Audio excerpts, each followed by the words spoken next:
From the director of the live-action Death Note. Now I'm rooting for this guy. Just shut the up.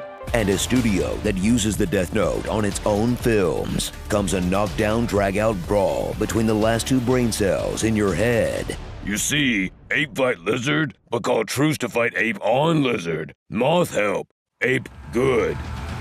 Godzilla x Kong, the new empire.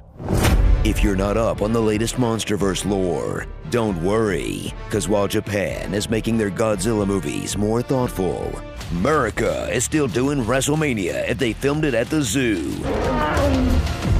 Whoa! Where two frenemies continue their endless dance of facing off, teaming up, and beating ass. While down below, humanity searches for enough plot to kill time between the monster fights. Quickly, to the Cave of Exposition. The monster who ate a star. He imprisoned the apes in a fiery realm of Hollow Earth. Their false king remains Shimo. He controls her with pain. Her power world. One of their own will return. An awakened Mothra, defender of the Iwi, and ancient ally of Godzilla. Okay, that's long enough. Fight!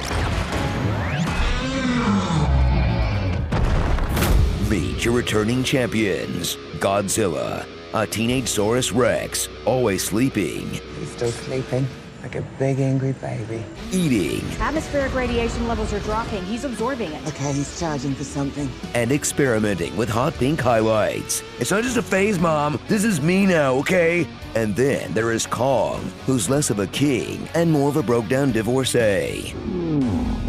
Who's been avoiding the dentist. And gets catfished by frogs. That has got to be rock bottom for him, even including the first King Kong Godzilla team up.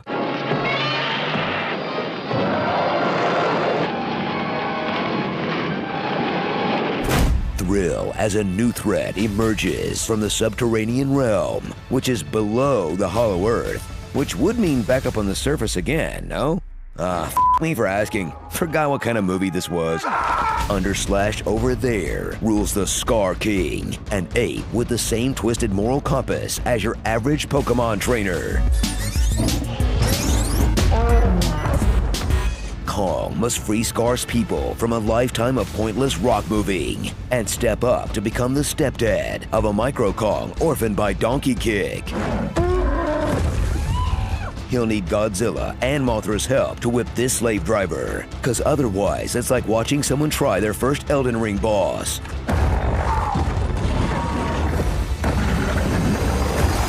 No, Kong, don't run away to use a summon. Get good.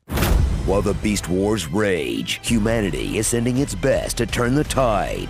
A podcaster, a dentist, a corporate manager, and her deaf child. They're led by Dr. Eileen Andrews. She runs propaganda at the CIA for animals. Tell the Italian military Rome would be flattened if it weren't for Godzilla. Just tell them to find another scapegoat. Her pet is biting famous cities. Her daughter is tripping out in class. And her car is the new, innovative Volkswagen ID4. It's a lot to deal with, which might be why she always sounds out of breath. We have no idea. Scar King. He must have sensed Gia. Oh my god. Oh my god. What? Gotta have some respect. These people had families. Of course. She's raising Gia, a lost savior of the Iwi tribe. They're like dollar store airbenders. An entire civilization built off the manipulation of gravity. Who live inside the crystal store at the mall. Carved from some enormous quartz crystal. That must be their energy source. Tagging along is Bernie, a waste of Brian Tyree Henry as MF Doom if he never got laid. I am no stranger to danger. I didn't mean to rhyme that time. King Ghidorah. Though I definitely listened to his 90-minute podcast on Titan sex. And Trapper, the British yacht rock cowboy hippie Titan dentist? Sure, why not? I know. Nobody likes a dentist. He literally wouldn't hurt a fly. Only female mosquitoes drink blood, so they can grow their eggs. But that won't stop this dentist from treating Kong's bleeding frostbitten hand with a power glove full of meth. That's the kind of stupid I can get behind. Now go build Mini Kong a Gundam that treats depression. Chow down on a Mountain Dew-filled monster buffet's worth of action. Like the time Godzilla stopped Italy from getting crabs. A light show that starts right when your edible hits. A lot of trap work that they probably salvaged from Coyote vs. Acme.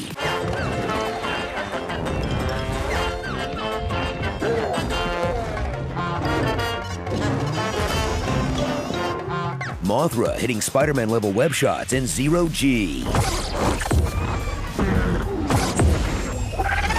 You've even got Kong smacking fools down with a baby club.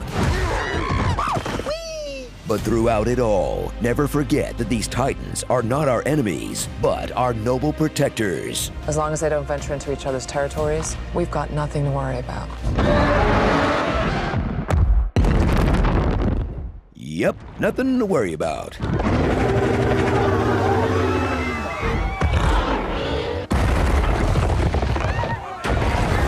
Feeling much better sharing a planet with these guys.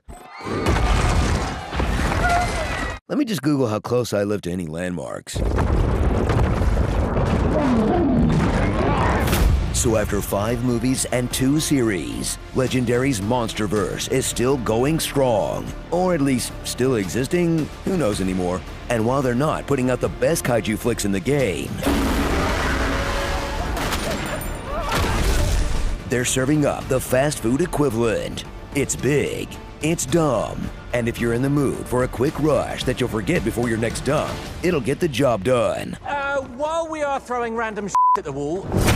Starring Dunstan Checks Chins, Purple Rain, Diddy Kong.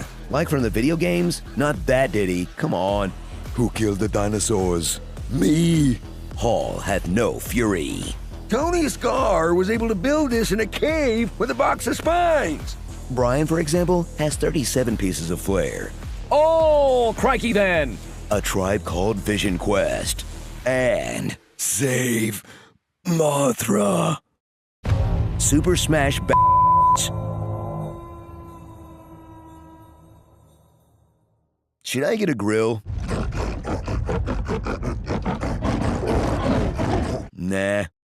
Remember last week's promotion for TV's most overpowered superhero by the numbers? That wasn't a mistake where I got the release date wrong by a week. That was just, clever marketing to build hype for this week's episode of By the Numbers. Click the box on the right to watch now. For real this time. I am not a Fruit Loop. Joni loves Chachi, but Fonzie loves you all. What's with the salad forks? Why must we have a completely separate utensil just for salad? Come on!